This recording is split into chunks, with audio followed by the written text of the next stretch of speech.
Contenido. A pesar de ser una visión limitada, el currículo es visto popularmente como el contenido o conocimiento valioso y digno de ser aprendido. Otros autores asocian el significado del currículo con el conocimiento disciplinar a ser estudiado, con la experiencia educativa que aporta a la institución educativa, con el desarrollo de procesos cognitivos, con el material de aprendizaje y con una serie estructurada de procesos cognitivos. Moreira y Candua afirman que el currículo puede ser entendido como experiencias de aprendizaje escolares que deben ser vividas por los estudiantes. Por ejemplo, en la modalidad de educación a distancia tenemos lo que son los ambientes virtuales de aprendizaje. Los ABA son sistemas informáticos que combinan diversos medios para ofrecer a los alumnos tanto disciplinas aisladas como recursos completos e integrado con fines educativos diversas herramientas de comunicación ya existentes.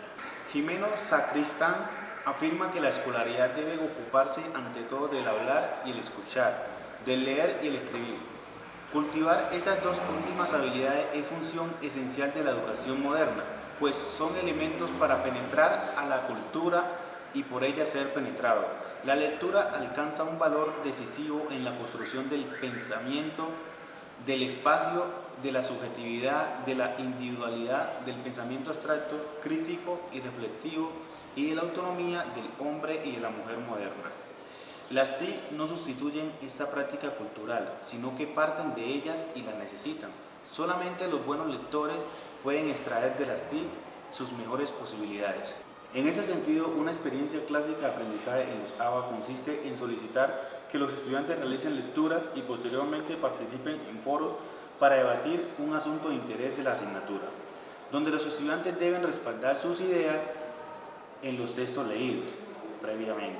Reforzando esa idea, Harrison y Anderson consideran que la gran ventaja de la educación a distancia consiste en la capacidad de soportar interacciones asincrónicas basadas en textos que posibilitan la reflexión independiente de la presión del tiempo y las restricciones impuestas a distancia. Sin embargo, que los ABA ofrezcan diversos recursos educativos no significa que los mismos son utilizados o que sean de forma rápida.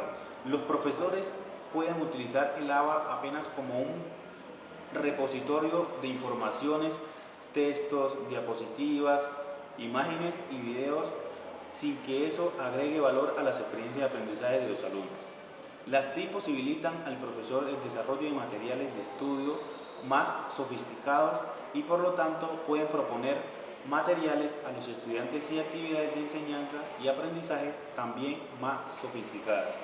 Como sucede en la educación presencial, cuando se diseña una tarea para la educación a distancia es necesario tener presente los objetivos que deben ser alcanzados por los estudiantes. También defendemos la idea de que las actividades de enseñanza-aprendizaje propuestas en la educación a distancia deben ser aprovechadas por las posibilidades de interacción ofrecidas por las TIC. Cuando hablamos de interacción no nos referimos solamente a la interacción que deben tener los estudiantes con sus colegas, ni tampoco a la interacción que deben tener los estudiantes con el profesor. Nos referimos más que todo a la interacción que debe tener el estudiante consigo mismo.